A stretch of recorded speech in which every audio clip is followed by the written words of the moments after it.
Drama content. Where are the missing wrestlers? What is this conspiracy? AEW is just dropping the ball on all of them, and we just must talk about it because it's so important. Holy flying fraggles, people. Why doesn't TK just let them be free? They're wasting away. Why are they not on my television? Yeah, it's Bex. And I am the extremely sarcastic host of Don't Call Me Diva. This subject has been brought up almost every month. You can put it on the AEW bingo card, spouting the same crap. And it is one of the reasons I have blocked many wrestling shows pretending to be journalists and created this show instead.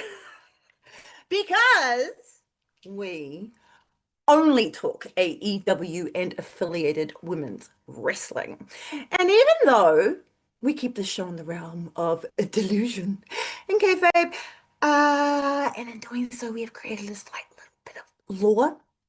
But despite all that, we still give you more actual facts than certain others who claim the title of expert, which we will never do because we know our place. We know we're silly.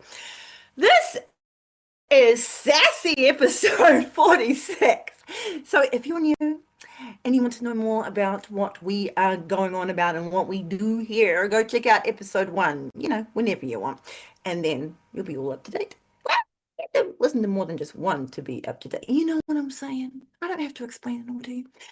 In speaking of wrestlers who are still on the roster, but not on the television, I say we go through the list of all the ones that everyone keeps picking up on, and we will actually tell you the real reasons why they're not on television. Now, the first one, everyone should know about by now, and it's the painful one. It's something that we've been following on the show and giving little updates on as well from the moment that she first very kindly shared her health update. Because until then, even I had been wondering, where on earth is Riddle? The amazing, amazing, hilarious, talented Rebel. Well, we all know, and we're sending all of our love to Rebel, who has shared with us that she now unfortunately has terminal ASL, which is a nasty, nasty, nasty disease that not many people know much about. The research is not that great. Please, if you can and if you want to, donate to like your local research facility to potentially save a future person. But for many reasons, we've been keeping up with Rebel. It's because she was such an integral part of the AEW women's roster from the beginning, and when she teamed up with the MD. Rebel was so integral, that's not a word, to the Dr. Britt character that the two of them just created gold together. Absolute gold. Like I say, if you haven't seen like this era of AEW, go check it out. There's some hilarious shit. The waiting room, for one, was hilarious. It was like this little show that DMD was like the host of, and Rebel would introduce her in her most unique Rebel way. And that laugh that she would put out every time the Britt Baker would make some sort of like joke was hilarious. It was one of those brilliant like I can't do it justice, but it was like that, and it used to fucking crack me up because she nailed it. She put everything into it. We only got to see her perform in the AEW ring just a few times because she injured her knee twice. But But if you want to see more of her in-ring stuff, you can go check her out on TNA as well. TNA has a lot of stuff on YouTube if you didn't already know of their old back catalog. Lamental times. Tanea has a nasty degenerative disease that has no cure, hardly any research, and will take your life, and it really fucking sucks. AEW have kept her on the roster and have kept her there despite everyone asking and not sharing her personal health details with everyone. Even though she can't work, they kept her on there. The compassion of that just shows so much of the character behind AEW, because I can't imagine going through like a 2.5, almost 3 year journey that Tanea has, and you don't have any work. That's just going to be awful. So, all of our love goes out to Rebel. You're amazing. And I would love to do a little like Rebel retrospective on her time in AEW with the Daily's Place stuff, especially because it's brilliant. But until I do, if you are interested, go have a little look. There's probably a lot of stuff on Dark too. And speaking of The Good Doctor, another one that's always brought up of like, where is she? Where's she going? What's going on? Like she hasn't been open and telling you everything that's been going on in her life this entire time. Love her or hate her, totally your option. Britt Baker was a brilliant heel of the women's division to a fault, it will turn out to be. Even when she got injured, DMD turned it into absolute comedy gold with the help of Rebel. DMD has, in her real reels, had a lot of medical issues since 2023, 2024.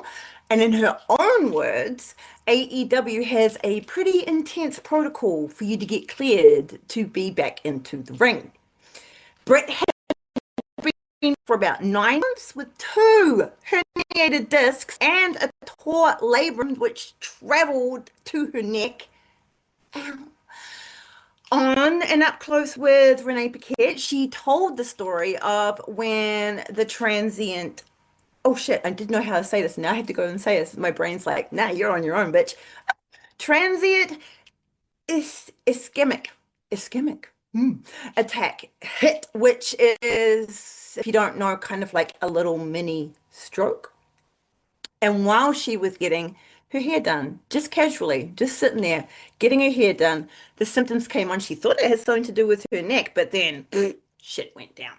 The trauma of that just coming on you as a young woman in general, whoo, and all the healing that took afterwards took DMD out for an even longer period of time than what her major injury did. In October of that year, her relationship also went kaput with Adam Cole. And even though they remain friends, and that's up to them, that's their private life, they remain friends. Other people in the industry, who I refuse to acknowledge, felt like they knew better and started spreading disgusting fucking rumors that just flew around the IWC. And everyone who was already a little toxic was just there, ready to gobble up and redisperse it out into the world. She came back to AEW in her hometown the exact same month that was announced and tried to give us the actual real update of what's been happening to her with this mini stroke attack. And her hometown crowd, who were always on Britt's side before, were always like there for her. You guys were booing her. She's telling you real life shit that's scary as that, if you have something like that, that can take your life. Oh my goodness, anything could. Whoa. They booed her. And not only was the booing going on in the crowd, but still the same old bollocks was going on the IWC. And that is all because people were convinced she cheated on Adam Cole because of a fuckwit. She was telling us her real life health scare in her hometown booed her.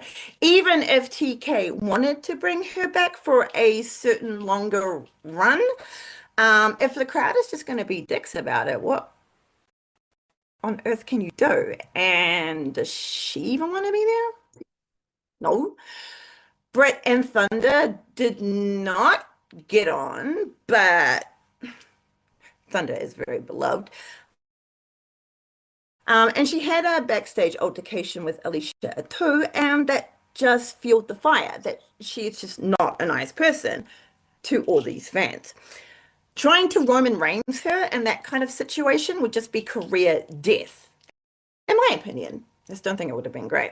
So she had her matches with Mercedes Moné. Even those people were like dissing on. So, you can imagine she's just like, well, I'm just going to step back and just wait. Britt has done some acting work as well on her time off. She did a little bit of Cobra Kai. And she also had to close down her dentistry business because some of the fans were so convinced that she was such a bad person that they threatened to kill her. 2023 was a very quiet year for DMD, of course, and AEW is no longer on her Insta bio, but we're not jumping to conclusions on that because so are a bunch of other people.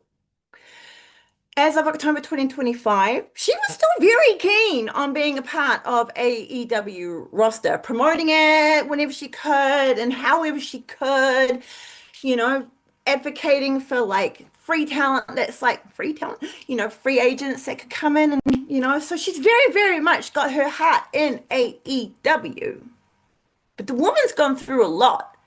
And when things hit you like that, they can come at any point. So leave the woman alone. Whether you like it or not, it's totally fine. On to another one who I saw recently spoken about. Destination is very well known for our Ruby Soho.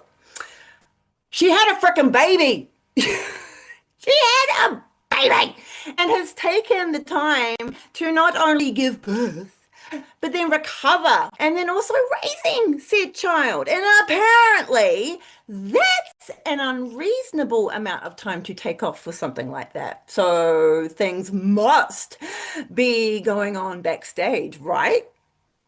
No.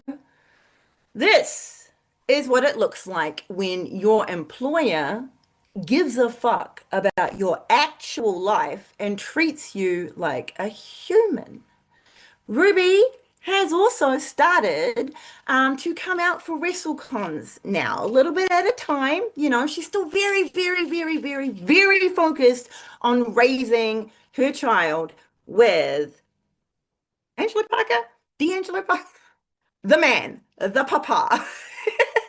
We're a women's wrestling show. We're not a men's wrestling show. And recently, in an interview at one of those WrestleCons, we found out that Ruby has also opened up a cafe in Mishawaka, Indiana, called Victory Roll. It's one of those lovely places that you can go and play board games with great food. And they have coffee supplied by Mr. Lone Wolf himself, Tom Pestcott. And I had no idea that that motherfricker made coffee. Victory Roll has board games for families and friends to come and play and be social, and she's put her time into that. Ruby is also, though, on the top 5 suspicious list of who took out Toni Storm. That's just between us, okay? We don't want to give her a little heads up just in case she writes. Ruby honestly sounds like nothing brings her more joy than being a mama at the moment, and the fact that she can do that while still being on the roster is fantastic. But apparently she should be back by now because you've shoved a human out of your vagina. Nyla Rose has also talked about it, and if you have to ask why she is not there, then you are not thinking hard enough. She's in Japan, by the way. I forgot to check to see if she won that match and has Japanese gold. God damn. She may have Japanese gold by now. Emi Sakura is another one on the roster. I notice a lot of people don't go, oh, where's Emi Sakura? Where's Emi Sakura? Well, Emi Sakura owns and runs Choco Pro, which is a very busy wrestling promotion and has been wrestling with them an awful lot. She's trained roughly like 50 wrestlers, including our very own Hikaru Shida, and is insanely busy. So make sure to savor any match we get with her in AEW. Emmy did so much to bring legitimacy and experience to the AEW women's roster at the beginning. And now she doesn't have to as much. Riho! Another one I don't see people going, where's Riho? Where's Riho? And that's because you will suck. Wow, the last time she appeared on AEW television, a certain icon of women's wrestling decided to open up old wounds, really ripped them wide, and spouted the same old bullshit that Riho has been bullied for the entire time she has been in AEW. Headed by one of the biggest pieces of shit in wrestling podcasting history. So, yeah. Bullying her about her body as a woman is disgusting. And I already have gone on a big rant about that on the Books and Bakes show. So I shall not be getting myself riled up about this again. But if you were Riho, would you want to wrestle in the US? The first ever AEW Women's Champion does not get the respect she deserves, and they flower it up. And she deserves and flower it up with all the words. Oh yeah, you can flower up your disgusting words all you want, but the root of it is sexist and racist. You cannot like her character. That is absolutely fine. But expressing it in a way that Riho haters do is not kind at all. It's actually really evil. Be better than that. She has been bullied off of socials just for being her and giving us everything of her. And she's also had God knows how much sexual harassment. So please think before you post about Riho, and if you've got nothing but bad things to say about Riho, we don't need to hear them. It's already been said. If I was her, I wouldn't want to be on AEW television, to be perfectly honest. So thank you for that. Thank you. Yuka Sakazaki. I have seen her also being thrown around as being wasted, and you want her. Watch ROH. She recently defeated Viva Ban. Viva Ban? Viva Ban in the Survival of the Fittest qualifying match for a chance at the ROH Forever Champs. Still very active, people. And she even recently teamed up with Hubby for a TJPW match. They have like the cutest little pupper as well. And you are missing out because she now has a real brutal freaking like entrance music now that Oni is coming out, so you're missing out. Watch product. Serena Deeb. Now, Serena Deeb is an interesting character as to what she actually has been doing. This one was a little tricky because, yeah, she has been coaching of AEW, coaching in AEW, but nothing has been mentioned about that in like the last not 5, 3 years. So, But our dear professor has also had her own scares with multiple seizures from an unknown cause. I have been there myself. It messes with your confidence because you don't know what triggers it, so you don't know what to stay away from, so you don't know if it's going to happen again. And do you really want to be in the ring with that happening? So that kept her out for a really, really long time. But she has now cleared. And in 2025, she has competed in Collision, MLP, ROH, and Rev Pro, plus a few other indie promotions. She was in the tournament for the first ever pure women's title for an ROH, but was beaten by that 10,000-year-old Oni herself, Yuka Sakazaki. Deeb does also training seminars, and she had a match against Davina Thorne for the HAW Rise champ. Well, for HAW Rise from the Ashes 4 very recently. Now, Deeb does get some personal shit for who her husband is, which, as we know, can't help with her screen popularity. And this is wrestling entertainment. Okay. Now, Ty Mello. Ty Mello. She had a major setback with the fans, which put her character and her momentum pretty much on the reverse, which sucked. When her and Sammy fell in love, the relationship that came out of it really gave her mega heat. And that's not her fault. I mean, it's not anyone's fault. Sammy really, it was a whole spaghetti. It's a whole spaghetti. But they got married, they had a baby, another man that has had a baby, which ask any woman who has had a baby can makes everyone feel different every time. TayJ did reform last year, as we know, and they had a little run as a tag team for about 5 months, but they got kicked out on the first round of the AEW Tag Tournament, which I have to say we were all a bit miffed about. You know, the only OG tag team left over from the original run. And that didn't do anything for their tag team momentum at all. Can you honestly say that they were over as a tag team as a whole? Like, I know they were over with some OGs, but as a whole at the shows, they weren't. Her last match was against the Toxic World Champion. Well, not at the time, but was to be the Toxic World Champion, Tekla. And Ty is another woman who is still focusing on being the best mama that she can be and is raising her small child with Sammy, who is recently, like, well, not recently, but is currently the ROH Tag Team Champion. So someone needs to be able to look after their squish because he's working a lot.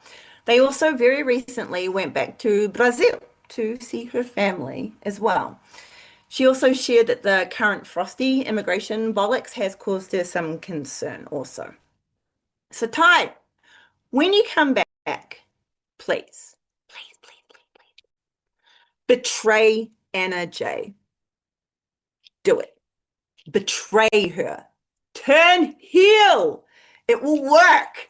I swear. I swear. That's just on me, though. That's just my personal opinion.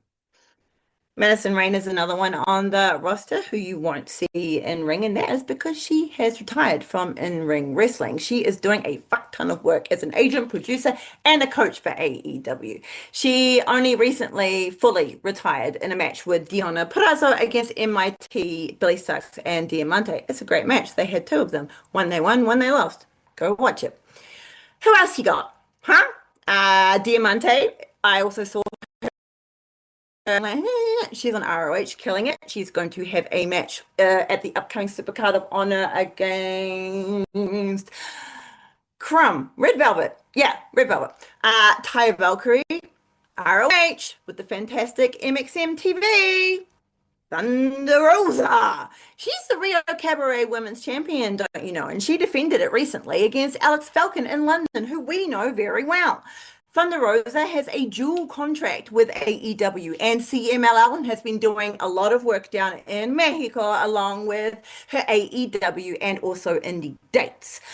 After her recent return to AEW this year from a concussion and back injury, she went to social media to also talk about all the racist hate she received after coming back. So that's going to be great for the soul as well. Co-host of Don't Call Me Diva, because I saw her mentioned as well, Penelope Ford, and DCMD's favorite wrestler, Layla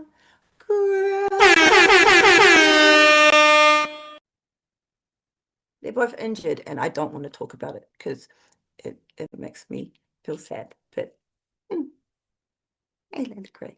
Now go back to healing up, okay? Layla Gray. Anyway, Deonna Purrazzo. Oh, Ford. She's still silent. Still silent. Ford. But Layla is up and doing Comic-Con, so very excited.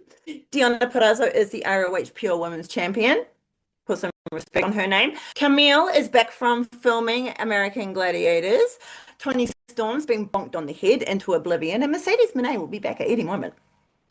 Anyone else you may be looking for is on ROH, and if you can't find them, you're not looking hard enough. Athena is our forever champ and has been robbed of not having an official celebration. Why are more people not talking about that? That is the conspiracy. That is the drama. Red Velvet, like I said, is killing it on ROH as the ROH Telly Champion. Charlotte and Robin Renegade are there, but Robin is currently out with a really bad injury. So Charlotte has been battling awesome singles matches.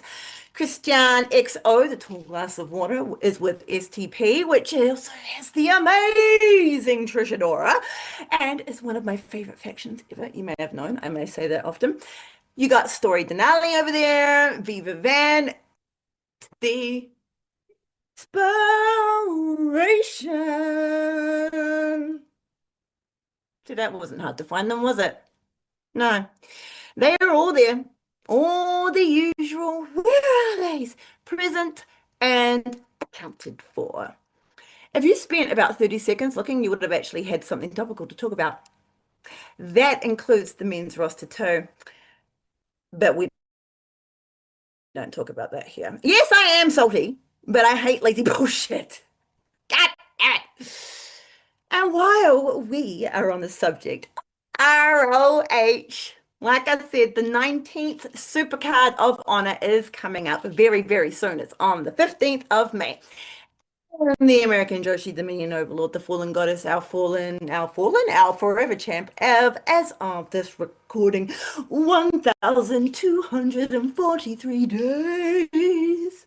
Athena will have to defeat Trish Adora, Yuka Sakazaki, Billy Starks, Maya World, and it was meant to be Persephone, but Persephone got legit injured, which really sucks. That mist is quite potent. Ooh.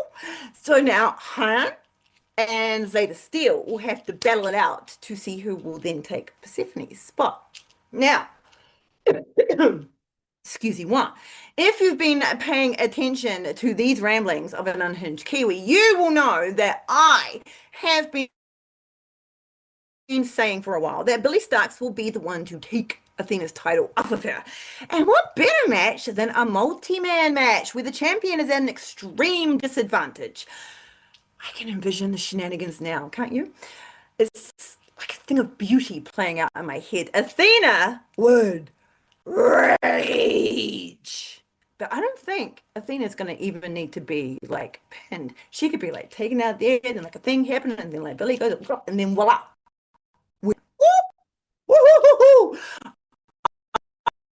The faces after that if she does actually lose. Now, I wonder how things are going to go down for MIT if Diamante is also successful in her match, because then Athena will have 0 belts and they will have 1 each. This is all very, very interesting, and I cannot wait to see what happens after Supercard of Honor. There is just so much shit that can just explode up in the Athena MIT world. Speaking of the champions, Deonna successfully defended her pure title against Giselle Shaw, love Giselle Shaw, at Global Wars, and had a message for said Diamante. Deonna Purrazzo put out the challenge for Diamante because she had attacked her earlier rather rudely. And it was actually her idea to put her title on the line. I said it wrong before. I said it was Red Velvet's title. But no, it's the pure title is on the line. Yeah. Diamante versus Deonna. Woo! Like I said, Supercard of Honor, 15th of May. That's going to go down. Deonna is mega, mega not mega, mega pissed at Diamante because of that, like, attack. And so Diamante's going to have to dig in real deep, probably into ignore what my hand just did there. To defeat the women's pure champion who is currently undefeated. But back to the survival of the fittest and Trish Dora's battle against Hyan to win her place in this match. If Hyan wins, I wonder if Trish Dora would be like, you deserve to be. Anyway, we'll see what happens there. Trish Adora from the infantry and STP comes out with her teammates and a tall glass of water. Christian XO accompanies her to the ring. Trish is in blue and white battle gear and she is ready to fight. Hyan is out next in lime green and black and she comes alone, leaving her outnumbered in the potential shenanigans department. Not smart. Trish Adora overpowers Hyan, but gets dropped on her butt by Hyan, who then pats her on the head really patronizingly, and the audacity enrages and activates Trish Adora. She yoinks Hyan's head and tries to literally rip it off. Hyan's pumped up too, though, this means a lot, and drop kicks Adora out of the ring rather beautifully and pancakes her with a crossbody to the outside. There wasn't that much space between the ring and the outside as well. Christian XO is so freaking tall. Holy crap. She doesn't even have on like the shortest shorts in the world. She's just got on like, casual short shorts. And when you look over at her with the camera of the ring, right, you can see her shorts end and her thighs start before the ring cuts off her legs. My goodness. She's so tall. Trish Adora back elbows Hyan off the top rope and she tumbles to the floor. Trish acts like she wants to go out and do more damage, but the ref gets in the way and sends her to the opposite side of the ring with the whole. It was the perfect ruse. Christian and her insanely long legs boot the face off of Hyan's head behind the ref's back and then rolls her back into the ring in front of the ref. And the ref is still like, hey, what are you doing? She's like, I didn't do anything. I'm just rolling her back in. And it's like, you believe that? You'll believe anything. Trish Adora has the best attitude in wrestling. Fuck, she's funny. She plays around with Hyan and like the split press that she's got. She uses her arms as like oars to row. Cracked me the fuck up. Adora smooshes Hyan up in another submission and then uses Hyan's arm to like wave at the camera while Trish just beams her magnificent smile. Hyan tries to make her pay for that with some spicy chops, but unfortunately that just fueled Trish Adora more and she seemed to power up from them instead of feeling the pain. Hyan managed to wriggle out of Adora's grasp and sent her headfirst into the turnbuckles. A couple of well-placed boots here and there to the face, got her down for the pin, but no success. A nice spear from Hyan. Almost got it, but Trish Adora kicked out at 2.99999. Adora's toughness and strength and determination to win will give her all the boost she needs to send Hyan flying over her head with a superb and owie looking German suplex with a delayed release that almost planted Hyan's head directly into the mat. Trish Adora gives us a ferocious look of battle and signals for the end. Adora nails Hyan with the Lariat Tubman. Lariat Tubman? Am I saying that right? And that's the end of all of that. The infantry are in the ring as quick as a queef, and all the celebrations come about. I had no idea where they came from. We're celebrating, and all of a sudden the boys are in the ring, and it's happy fun times. Okay, ROH. Y'all need women's tag team titles, okay? Like yesterday, all right? Adora and XO, killers. But we need tag titles. Stat. And speaking of tag titles, The Inspiration, who were just in TJPW in Japan, losing their Princess Tag Team Championships to Hakuchimu, have had some brilliant matches in ROH to date. They are just as bonkers as ever. In fact, I would say even a little bit more bonkers than ever, just as pink and just as blonde. They made their ROH debut in all of their inspiration glory, and I am beyond excited to see them in AEW. They bounce and shimmy and pelvic thrust their way to the ring for their battle entrance while Harley Cameron belts out their battle music. Jessie killed me by titty shimmying her way to the ref whilst Viva Van's music. Now, Viva Van, we all know and love, comes out first in her badass gear of awesomeness with her tag partner, all in pink, a certain Frankie B. Now, who the fuck is Frankie B, I hear you ask? I have no friggin' idea, so let's find out. Frankie B is from Sydney in Australia and is known as the designer doll. She makes battle gear and is besties with our tag team champion, Lena Cross from Divine Dominion. She is the exact same height as dear Penelope Ford. So, this now solidifies my need to have her join Divine Dominion, Divine Megabad Dominion, for the height lineup alone. Add in the talent to the mix, and you got yourself a fantastic faction. Frankie B has 4 years of in-ring experience and has held the BCW Women's Championship for Battle Championship Wrestling in Melbourne, a title that was first held by Indy Hartwell herself. Ivelisse has also held that title, and Melina has held that title. Yes, I had to double check that. I was like, "Oh, Melina, that Melina, yeah, that Melina." At the AEW House Rules in Australia, Frankie B was one of the wrestlers the Inspiration had their first AEW match against. She has fought on ROH before this match against a personal favorite, Sisters of Sin, with Aisha, who was her tag team partner at House Rules. And she had rather a painful match against the tall glass of water, Christian Exo, which did not go well for her at all. As stated, Viva Van is in her amazing badass purple, silver, black strapped up the wazoo battle gear and gifts us with a titty shimmy of her own. She has such cool battle entrance. It's one of the best. These two have never wrestled before, so it shall be interesting to see how they combine against a team who know each other so well. They basically live in each other's skin. It's kind of scary.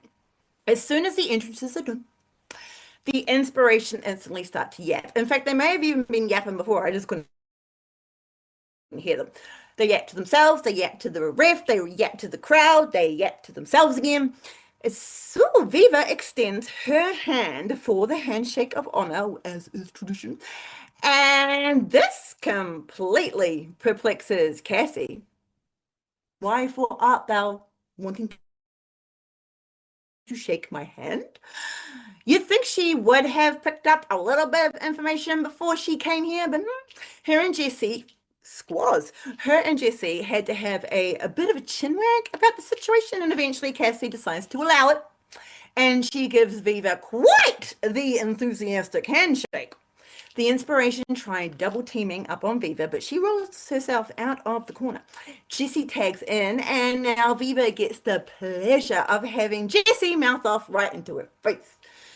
The Inspiration are playing around, but they are also dominating Viva and Frankie, mainly by isolating Viva in their own corner and completely taking Frankie B out of the equation. Frankie tries to reach out to Viva for the tag, but the Inspiration grab her instead and then double team the boots to her face. We get an iconic pose from the Inspiration, and then a double splash attack on B and Van in the corners. The Inspiration never stop talking. And I love this about them because they are the meaning of unhinged, really. Cassie has a mighty roundhouse kick on her, I have to say. And she takes Viva and almost Frankie out with it. But B ducks in time, well, just in the nick of time, but then gets her jaw smashed by a lung blower. So I'm not quite too sure what would have been better in that situation. Cassie tags in Jesse and they slowly circle and stalk their prey while talking shit, of course. Cassie and Jesse give Frankie and Viva underhook facebusters and then deliver the final blow to Frankie B with the idolizer, which is an aided, whoa, she flips her water over, which is an aided swinging facebuster. And the inspiration get their win. Welcome to ROH Inspiration. We get a little chitty chatty from the Inspiration, and they dismiss a Mr. Riccaboni and decide to take over their own interview, which involves a lot of nonsense and big balls. The Inspiration of Madness, no relation, had another match before going to Japan and losing their titles against an equally fabulously bonkers Becca with a three, who we love, and a new wrestler to the show called a Maddie Max. Maddie Max has 10 years of in-ring experience with a year off in 22.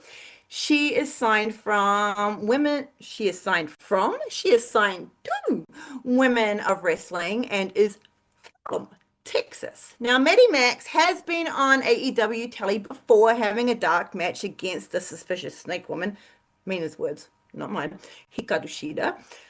Becca and Maddie, though, are not in any way going to allow themselves to be intimidated by the Inspiration, and they fight their battle pose with one of their own.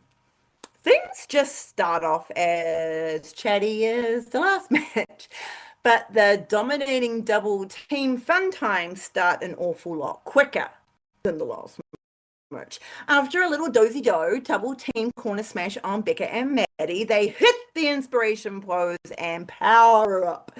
Max almost gets one over on Jesse, but the stronger of the two plod Maddie into their plop Maddie into their corner, and it all goes dog shit for her again, which with more double stomps into the corner. Cassie takes Max for a tour of the top turnbuckles with her on face and tags in Jesse.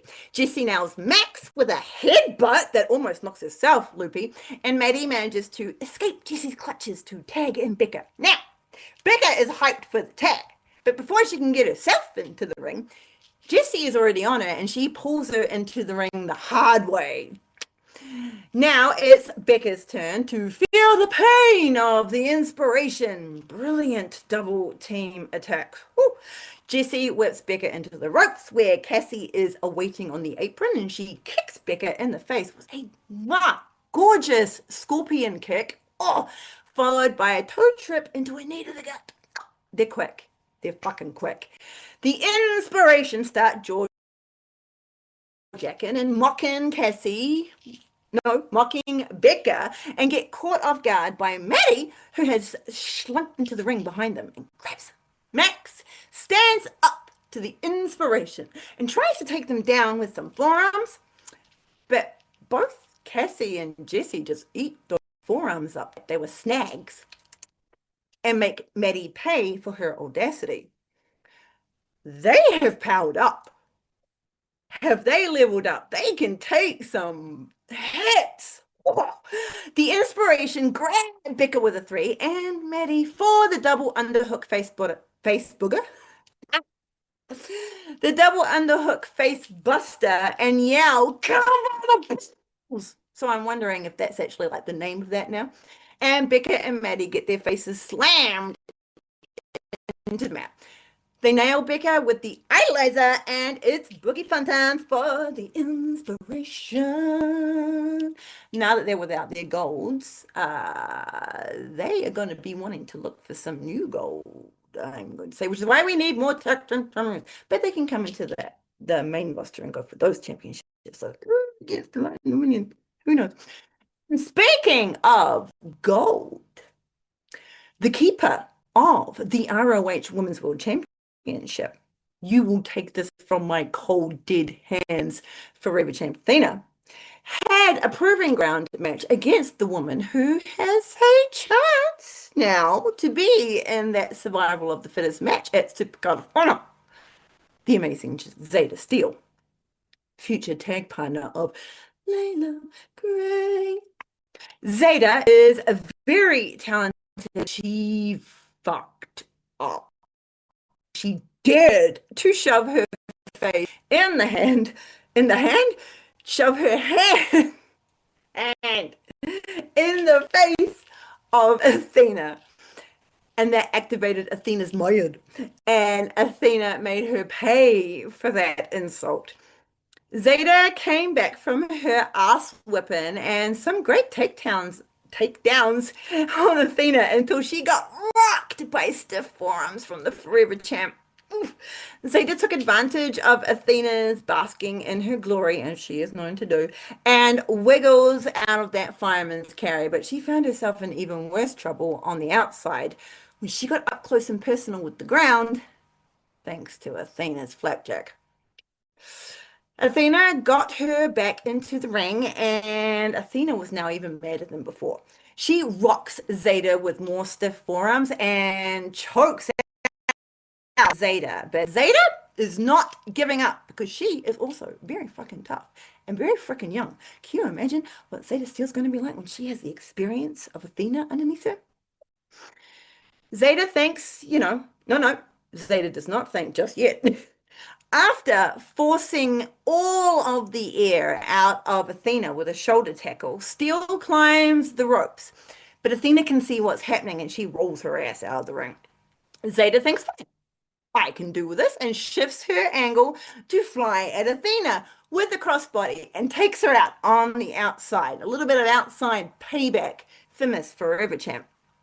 Back in the ring, Athena regains control, but she can't keep Zeta down for the 3. Athena climbs to the top rope for the O-face, but Zeta sees that coming and scampers up there to meet her. Athena gets taken by surprise and then gets taken down to the mat via an avalanche hurricane runner, and then nails Athena's head into the mat with a beautiful tilt-a-whirl DDT, which was glorious. But Athena will not stay down. In the end, Athena made Zeta tap to her amazing Koji clutch, and she wins the match before the 10-minute time limit is up. Did I mention this was a proving ground match? Probably not. It was a proving ground match. Samaya World is still the only wrestler to beat Athena in a proving ground match so far. And Athena needed to cheat to win the actual proper match for the championship. So Maya World must have some planned payback for Supercard of Honor, surely. Now, if Hyan beats Zeta Steele, what's going to happen with them in the match? Here's hoping if that does happen, it'll all go as smoothly as the Speed and Jet. And speaking of awkward, Shida and Stat fought Divine Dominion for the tag titles. It was a brilliant match. Stat did a gorgeous 450 splash onto a coupled cross and bang. Shida gave everyone a fright when she used Stat as a weapon and suplexed her into cross, and she almost decapitated for them with very powerful knee strikes, but they could not beat Divine Dominion. And Shida was the one who was actually pinned in that match. And she was very mad about it. Very, very mad about it. They're still working individual. I really don't know why Stat is doing this. I really don't. She can just say no. You can just say no, Stat.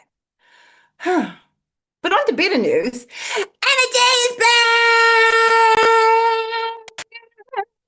And she battled Willow for her TBS championship. Now, Anna, some new gear. It's all in red, and she looks fabulous in red. Willow comes out with a da da da da bow in green and gold with a little bit of purple, both sparkling like diamonds under the lights. Now, on the subject of Willow, just quickly before we get into this match, we, the Sickos, are manifesting a future faction with a certain released new day, and we need this to happen, please and thank you. So everyone is getting in on that, okay? Love this. Anna tries to take a page out of the Timeless One, take Willow down, cheeky little roll up right at the beginning, but Willow didn't even budge. Willow yells at Anna to show her some fire, and Anna Jay decides to show her some new fancy roll-ups that she has added to her bag of tricks. But this can't keep the TBS champion down. Anna nails Willow with some good stiff kicks, great kicks, but she ends up on the outside and Willow just cannonballs straight through it and almost takes herself out with the steel stairs. But she gets straight to her feet, gives them a bit of a whack, and combines Love Hearts with a fan. Oh, which was so super cute. High fives all around, a gun show. Gives Anna enough time to recover, and she kicks out of the pin when Willow finally gets her back into the ring. Anna got herself out of a nasty submission, but Willow's strikes are too strong for Anna Jay, and she gets rocked off of her feet a few times. Anna Jay got in a great kick to Willow, and that almost completely busted her face, but Willow stayed on her feet. Jay finally got her off them with a lovely step-up spinning bulldog, but our TBS champion still kicked out to Anna Jay's growing frustration. Now, unfortunately for Anna Jay, she finds herself in another very painful situation when Willow plonks her up onto the top rope with an impressive death growl and flexed Jay to the mat. Suplex, followed by a Death Valley driver. Out! Anna Jay hooks on her Queen Slayer, the very deadly choke, but the TBS champion is just still too powerful, and Willow gets to her feet. Slams Jay into the corner. Jay has to let go. Jay continues to battle back, but then out of literally nowhere, Willow just yanks her into the back of the powerbomb, slams her into the mat, and squishes her up for the pin. 1, 2, 3. You can see all of the disappointment on Jay's face. Getting kicked out in the first round of the tag team tournament really it hurt them, and now she's got another defeat. So I hope she doesn't lose her drive, you know. She's very gracious in defeat, though. Willow extends her hand, Anna with respect, and they shake hands. You can only go up. Can only go up, right? But while we're on the subject of disappointment,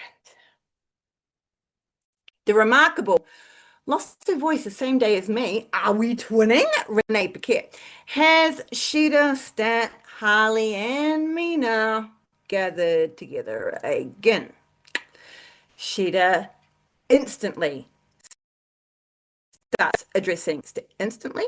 Oh yes, I was right. I was like, did I say Shida was meant to be Mina? No, no, no. Shida instantly starts addressing Stat, telling her that she's so sorry for losing the tag match and she will make it up to her. Apparently the Shining Samurai has the ability to make matches somehow and has challenged Mina and Harley to a tag match this time. Now, of course, Harley jumps in on this straight away because of Shida's previous words against her ability and is like, oh, really? I thought I wasn't good enough to face you. And of course, Shida has some sassy shit to say back to that. She can't help herself. She tells Harley that she doesn't even deserve to touch her kendo stick, even though she just said they'll have a match. in English. And then in Nihongo, she tells Harley that she's just a bunch of big boobs. Not a bunch of big boobs, just big boobs. Someone who knows all about being called just big boobs, Mina Shirakawa just ignores. She just bullshit and goes straight to personally. She's asking Mina why. Mina is asking Chris, why is she putting up with all of Sheeta's bullshit? And Stat just stays silent. She's not saying anything. Shirakawa then asks her directly where she was when Tony was attacked, which is a fair question. Everyone's a suspect. But Stat is done after all this and just walks away, leaving Sheeta, Mina, and Harley. Sheeta mocks Mina and then she leaves to follow Stat. Mina then apologizes to Harley for like all of this. Renee asks Harley if she can even do this match. Cameron is in the land of confusion and she is not even sure herself. So complicated with them. Oh my God. Stat, once again, is doing her friendships no good. And I don't know why she does this. If she continues, she's going to lose Harley as a friend. And maybe she just doesn't care. Maybe Stat wants to alienate, pardon the pun, everyone. You know? Maybe she just wants to be on her own. But we don't know anything because Stat is not talking. Now, I understand the feeling of just not wanting to speak when the people around you seem to have everything to say and are constantly arguing, but this has gone on long enough, and Shida is getting more and more brazen with her above Harley in front of Stat, and Stat isn't saying shit. Shouldn't be tagging with someone who is literally bullying in front of you a so-called close friend. What the fuck is up with that? It's so rude. But we shall just have to see what happens when they battle. And before we leave our glorious AEW roster, we get Sky Blue and her gorgeous new battle gear with a cape that you can see right here. She has a cape of darkness, and she looks absolutely incredible. She comes out alone to battle against the fabulous Nixie XS. Yeah! Who gets a boot missiled through her face from Blue as soon as the bell rings. Nixie, we love seeing you. More Nixie in AEW. Freaking love it. Now, like I said, we heard that the Mist from Julia really fucked up Persephone, and that's why she's not in the Supercard of Honor. So I would constantly be having someone ringside with me if I was going to face anyone of the Triangle of Madness, because if she comes out and gets you could be fucking done. Like, Persephone's out indefinitely. Indefinitely? Indubitably, indefinitely. So, Nikki XS, you're lucky. Nikki XS fights off Blue with a very well-aimed forearm, but Blue makes her pay really quickly with a hanging, spinning neckbreaker to the floor. Sky rolls her back into the ring and climbs to the ropes. She basks in her glory, and Nixie runs in to try and take her down, but Sky fights her back off, yoinks her head, and then squishes her up in the ropes. Yeah. Blue then helps her out of that squishy situation by kicking her in the face and slamming her into the mat. Sky unleashes a battle cry and runs a knee right through Nixie XS's head. Blue goes for the pin, but decides she is not actually done and would like to show us something new that she has up her non-sleeves. Sky Blue has a new submission and she wants to test it out on Nixie. Blue glomps on a dragon sleeper and pulls Nixie down to the mat, where she then catches the rest of Nixie's body in a lovely tight body scissors, and Blue gets the win with Descent into Madness. Now she holds it on for a little bit, but she's not too dastardly. Not too dastardly. Blue climbs the ropes and basks in her glory as the fans cheer away, and we float away. Now, before we leave, I just want to leave on this one other little note. Just because others are shining in the Triangle of Madness does not mean that Julia Hart is losing anything. Okay? Okay? Okay? We need to build up characters here, people. 2026 year character. Now, you just listened. Unless you talk back to me. Do you do that? I do that all the time. Totally talk back to the people I'm watching on television. So if you talk back to me while I'm talking, please leave on the comments because I freaking love that shit. What are your thoughts on this week's discussion, huh? As well, if you got any things about that, if you so wish, you know what to do. You can leave them in the appropriate comment section of wherever you are. And if you would be so kind as to like and describe, describe